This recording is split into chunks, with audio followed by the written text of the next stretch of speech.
Introduce CJ as well. And me. I don't feel like talking in the intro. Okay. Go ahead. Hello and welcome to... Sorry, let me do this one again. Hello and welcome to Reef Talk. I'm Scott Anderson, and I'm here with Steve Rotter from RotterTube Reef and CJ from CJ's Aquarium. And today we're going to talk about the differences between an all-in-one aquarium and more of the component setup like some of us have. So CJ's been running an all-in-one for quite some time. So he has a spectacular reef with this all-in-one. So we're going to kind of find out how he does it, what he's doing, and we're going to kind of compare and contrast to our current tanks. So CJ, can you just kind of walk us through your setup and what you have and how it works? This current tank I'm running, it's not one I made myself. It's one of the JBJ all-in-one. This is the 45 gallon, the bigger size that they offer. It has the curved glass, 3 chambers in the back. It's really simple. I would say, as far as equipment and things, I'm running just a normal skimmer. A Tunzi 9004 skimmer. I have a innovative marine, one of the mini reactors running on it, and a JBJ auto top off. As far as equipment, that's it. So it's pretty straightforward. I'm glad that you can be on the show, and everyone, thanks for tuning in.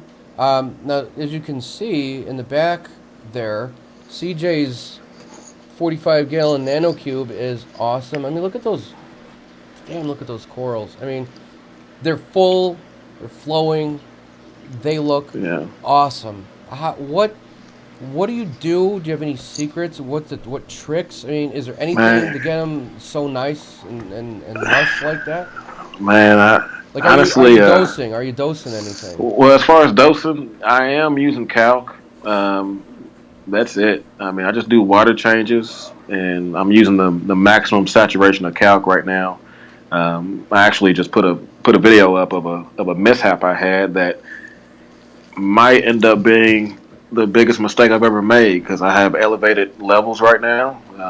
Calcium at around 500, mag at close to 15, and alkalinity setting around 10. And my corals have never seemed happier, except for that leather. I don't know if you all can see them back there, but there's a leather coral. Let me try to take you in. That is still pissed off. So I don't know if he's gonna bounce back. The devil's hand was in bad shape, but he's coming back. But the leather, I'm thinking that he may be just shedding. Sometimes, leather corals, they'll do that, and they won't be happy until they're done. So I'm hoping that's the case. But yeah, that's it, man. Just straight calc and 5 gallon water changes every 2 weeks. That's it.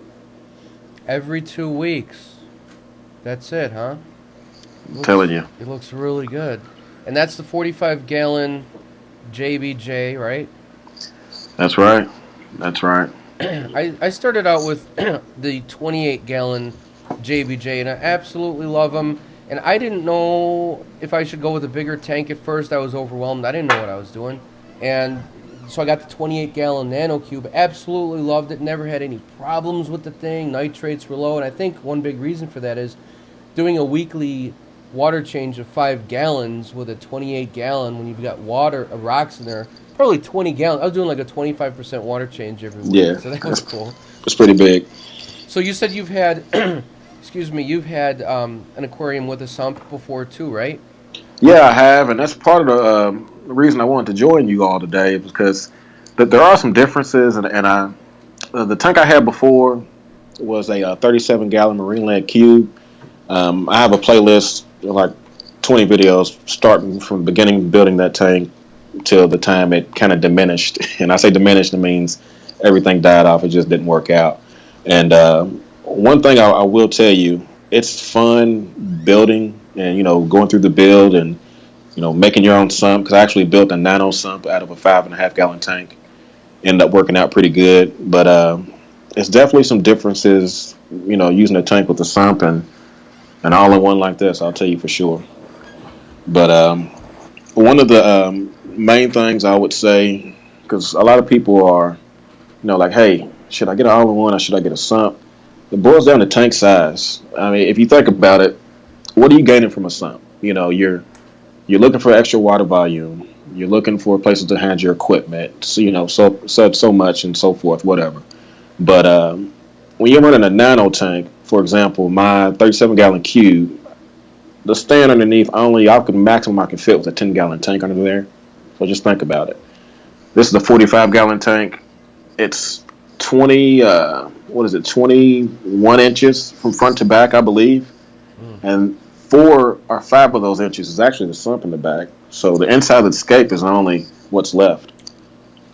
So maybe 6 or 7 gallons of water in the back that are available. So I'm really not gaining a lot of water volume either way. So it boils down to how you want it to look and how much access you want to have, really. So with your all-in-one tank, that back section is actually acting like the sump, right? That's kind of what it's for? Yeah, it actually is. That's exactly what it is. So I say if I was to compare them both, when I say the size of the sump matters, I'm really thinking of the equipment and how it's going to look. Because if you think of skimmers, like your tank, Scott, you got that huge monster tank. Your skimmer is as tall as my kids.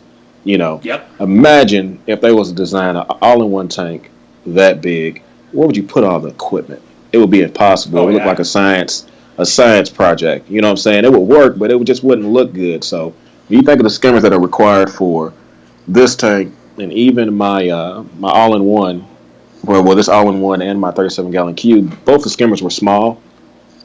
Hey, no problem. Refugiums, I mean, that's that topic is debated, but in my opinion, I don't feel like a refugium on this tank is really going to do much for me as far as exports because it's too small for the water volume. So if you X that out, it's like, what's the reason for having a sump? So basically, I'm kind of dancing around the answer to this. I would say if you're getting a smaller tank, I would say this size or any tank that's going to require equipment that's still small, go for an all-in-one. That way you don't have to worry about any problems with flooding or, power outage test or any of that crap. You have it here. It's there. It's easy to access, and you're done with it. If you're going bigger than that to where the equipment won't be able to hide easily, go with the sump.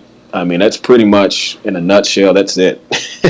And there's lots of different reasons if you guys have questions as far as specifics, but I mean, that's kind of my feeling on it. Now, my next tank, I'm thinking maybe 180 gallons, probably my plans. Ooh, nice.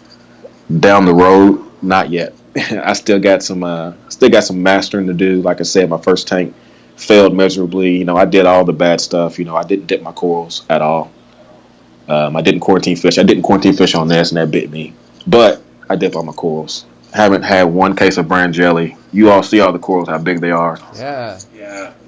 All these euphyllias. I love euphyllias. They are my favorite coral. And oh yeah, me too. Man, my last tank, I mean, I had a tank full of euphyllias.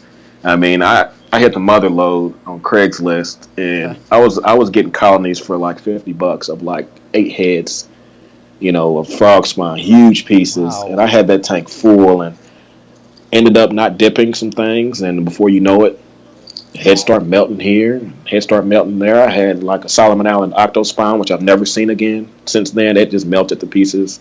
I had gold torches. I had pink ones. Everything in that tank just painful. Melted. Terrible. So. How long ago did you have that tank? It was a year ago, actually. It was 3 months before I started this. When I started this one, this is about 9 months old now. So. Yeah, I would say that last tank ended about this time last year. So, you still have it?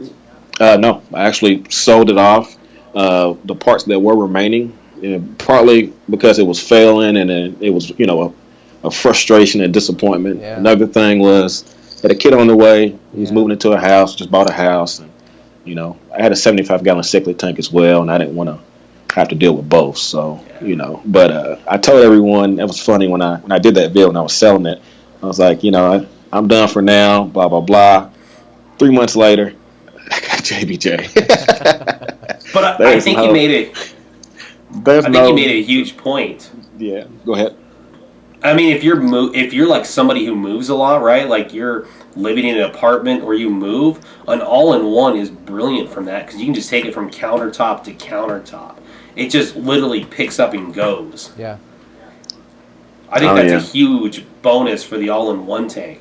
I couldn't imagine moving my tank. No, that would be a disaster. I love the all-in-ones. I really do. They're great. And then another cool thing, if you do it what you're doing now, which is what I did, as we talked about before, when you get your 180, you can then use this as your quarantine tank. You know, Oh yeah. that would be a Definitely. great size for the fish in case, God forbid, you had to quarantine them. That's what I'm Or using two my 28. tanks. Huh? Or two tanks. Yeah. Yeah, two tanks. Yeah, Yeah. that's probably what I'll end up doing. I don't know if I could ever get rid of this tank though. That's a I can gorgeous tank, I can man. get rid of the stand. I hate the stand. Stand on these tanks is absolute crap. I'll tell It you that for is. They're sure. very cheap.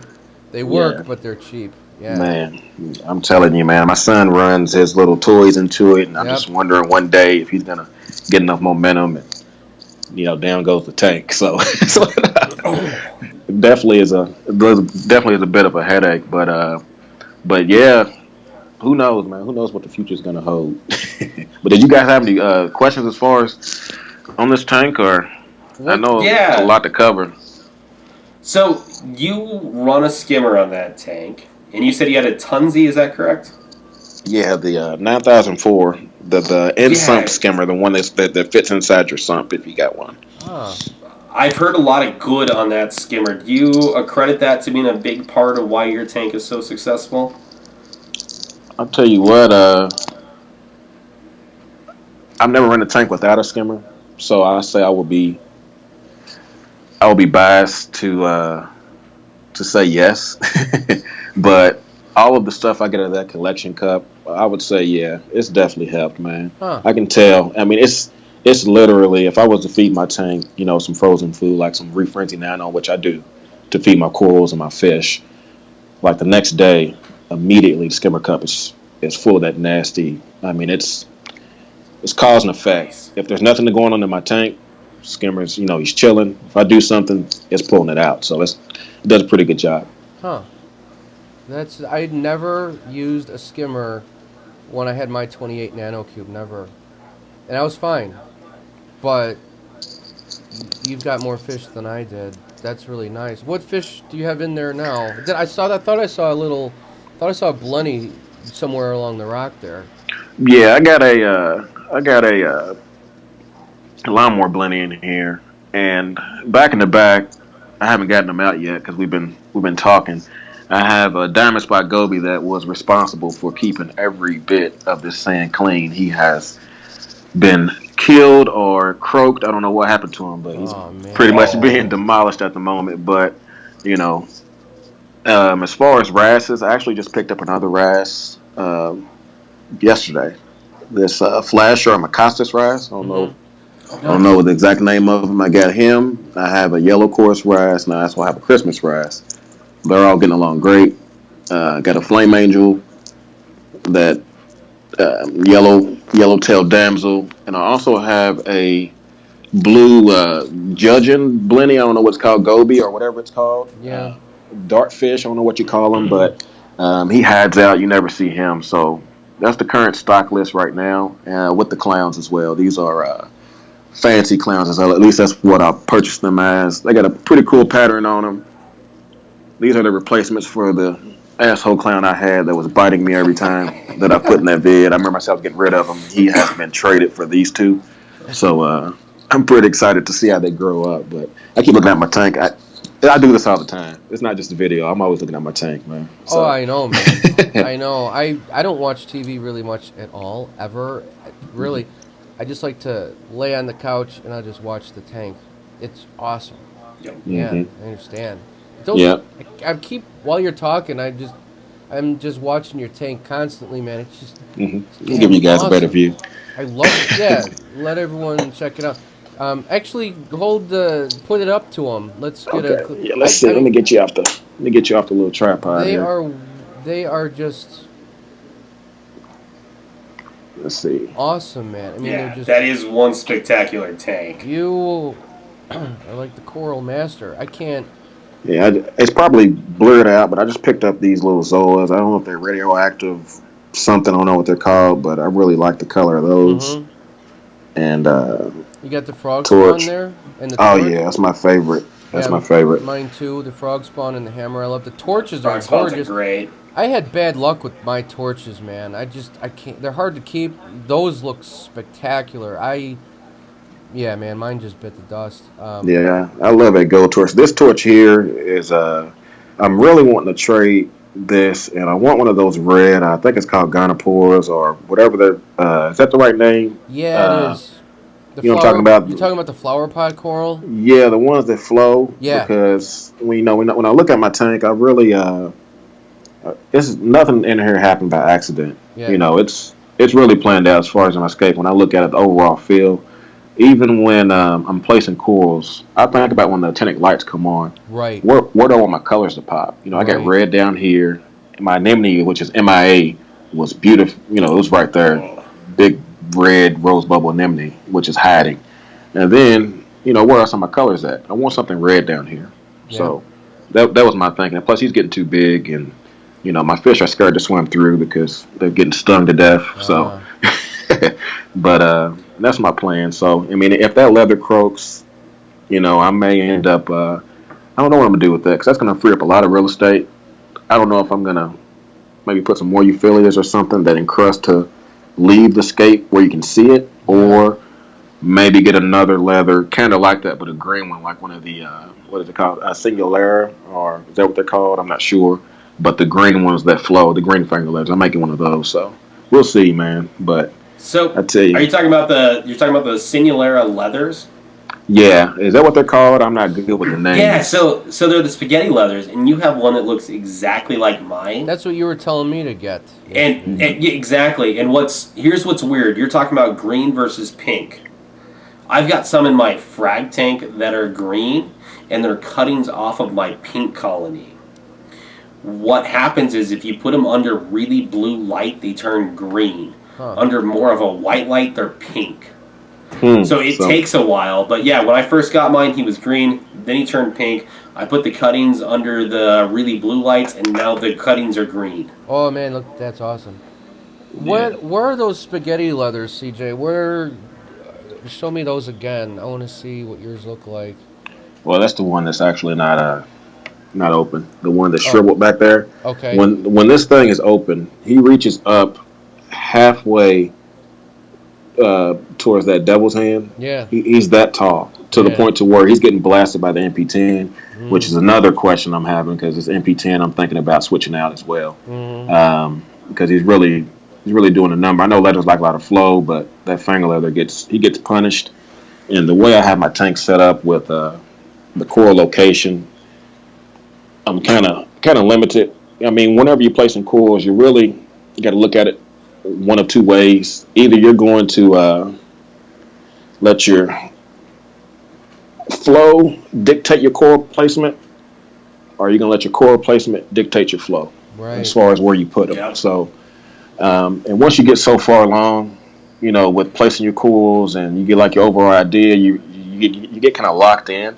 That's the point I am. So this left side of the tank, I don't have any soft corals along the left side because they can't take the punishment of the water coming around.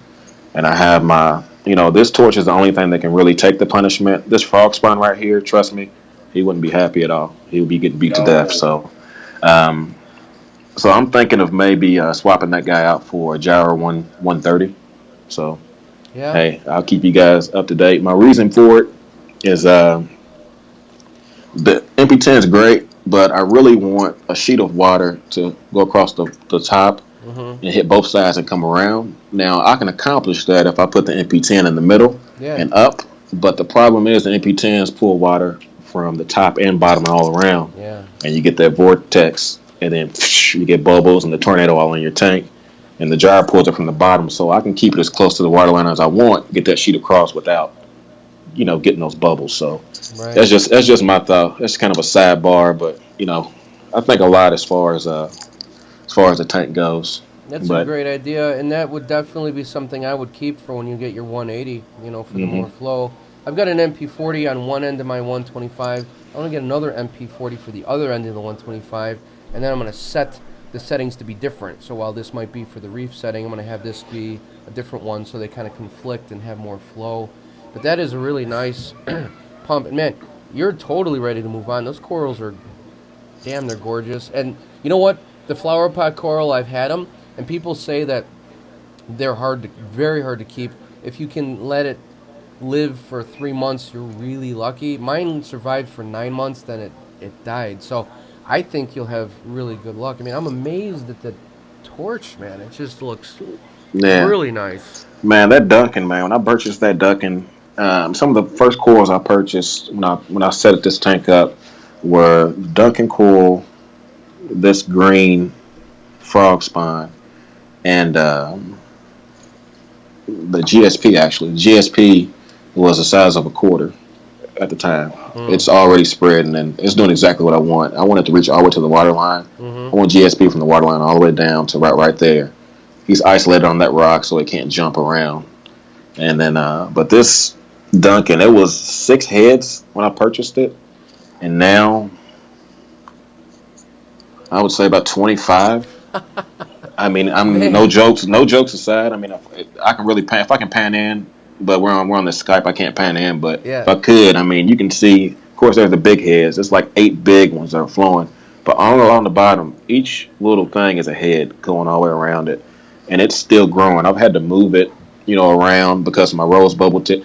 Playing keep away from a rose bubble tip is really something that's frustrating me. But Yeah, you know what? You said something I was going to throw in. I've got a rose bubble tip, and it's hiding. It shrunk down to the size of the tip of your finger. It won't open up. Those guys are a hassle, man. yeah, definitely, it definitely is. But he was stinging the hell out of my Duncan, so I had to move him down here. So, but we'll see. But yeah, the frog spine, he was 4 heads when I purchased him. He now has 5 heads. Hasn't split again, but it's still getting bigger. So, Mm-hmm. I mean, that thing I would say it's about max size right now, as far as how much it inflates. But hey, I'm just looking forward to watching this tank, man, because it's uncharted territories for me. When you first have a reef tank, everyone wants to start off and say, "Hey, I got a reef tank," Mm-hmm. but then you reach the point of, "Hey, I got a reef tank. How long can I keep a reef tank?" Right. And that's the point I'm at. My first one, Yeah. it looked great. I mean, 4 months in, everything was lively and all of that, and then it was just slow, painful decline. I'm at 9 months now, and my tank is still going up. So I'm trying to keep that trend. I'm trying to get to the point to where it's 2 years later, and everything's growing, everything's still alive, and no big problems. When I can do that for 2 years, then I know I'm ready for a big tank because Oh, it's yeah. easy. It's easy Oh starting yeah. the hobby, but it's hard, maintaining. So Yeah, it definitely is. Looks like you've got it down, and I like how you've got it set where you know where you want your colors to pop. How you said it's like an art. You're placing things and even colors that you want to see, even at night when they all light up, and that's going to really make it. And you've got it really set up well. How things are on the left flowing, and then it goes down, and on the right, and how it climbs up to the water line. It's like a really nice setup. It's balanced really well. yeah, definitely. Now, I'll tell you, like I said, I'm still learning with this calc and levels and stuff. A lot of people, I see a lot of people kind of starting the hobby without having any roots as far as knowing, as far as nitrogen cycle and even the basics.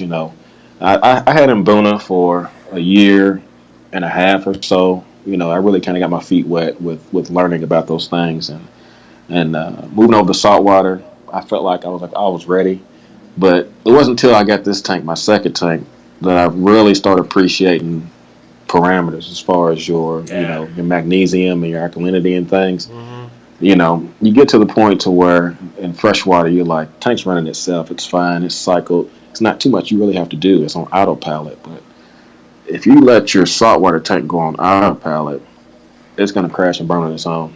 You Mm-hmm.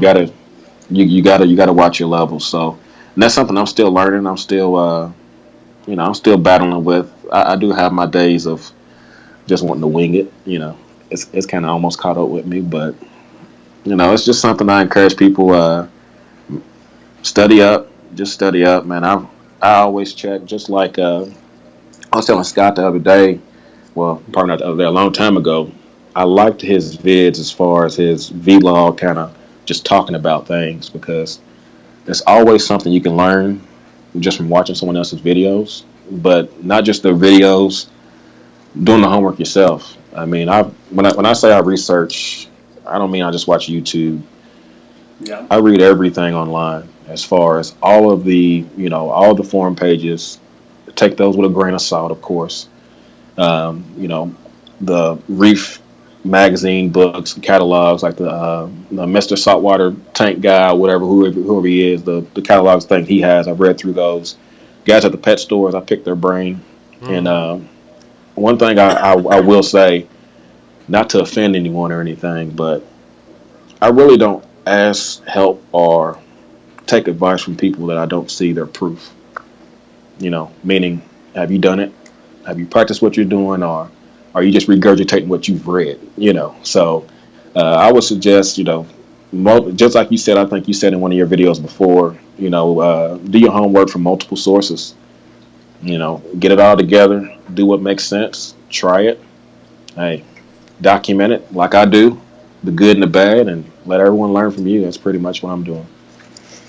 That's exactly right. That's perfect. And like Scott was telling me too, just kind of what you said, and it goes along with, you know, not everything will work for everyone's tank for some reason. Like some people can keep blue tangs more than others, and some people can keep certain corals more than others. It's the way you do things, but it's also the parameters that you keep, and also your tank chemistry. So, your tank, I might not be able to get corals that nice, but I might be able to keep something else that you can't because of the way your chemistry is set up. So, exactly. You gotta find different sources and balance them all out, and then test them all and see what works best for you.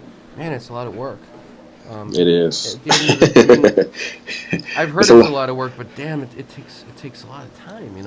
Man, it takes a lot of time and a lot of money. Yeah. Let's not skip that. I mean, whoever came up with the myth of keeping a cheap saltwater tank, get out of here.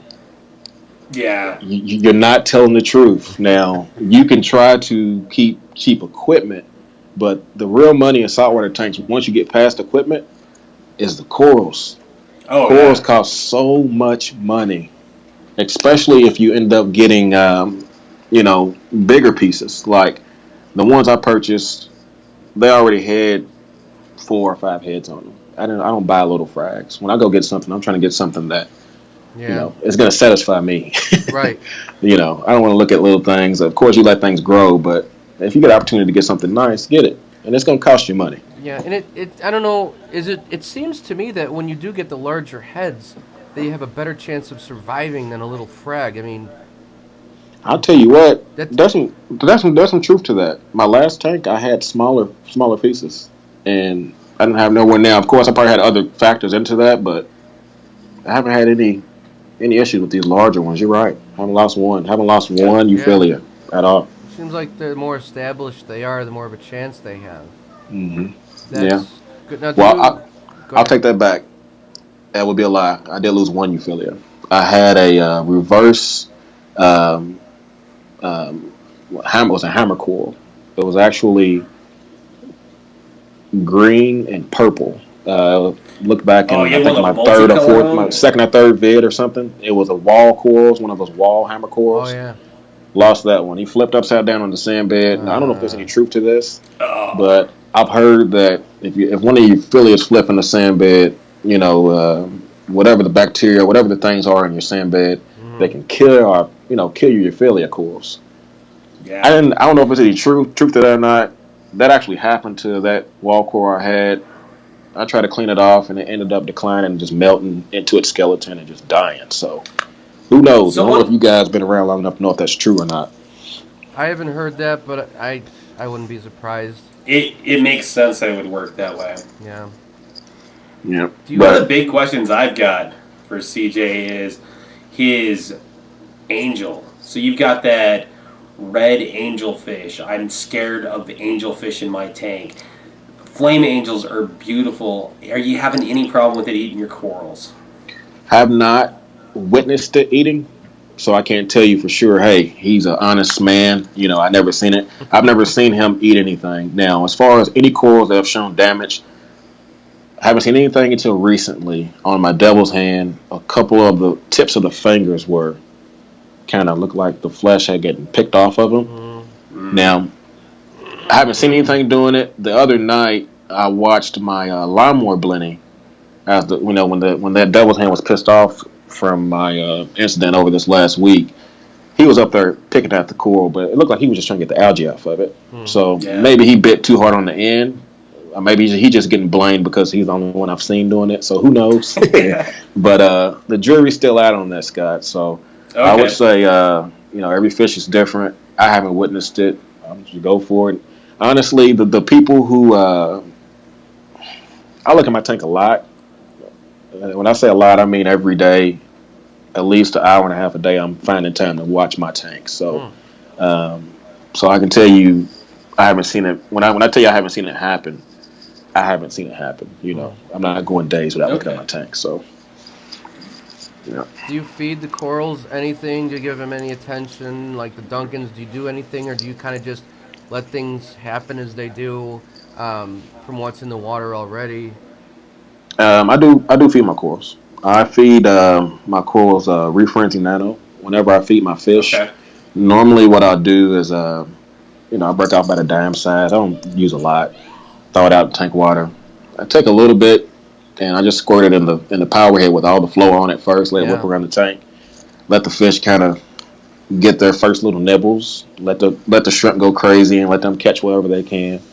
And once I start seeing the polyps opening, especially like on the brain coral down here, I don't know if you can see it, but this guy, his feeders will. I don't know. Am I getting him? Can you see him? Yeah. His feeders will start coming out after about 4 minutes of the food being floating around.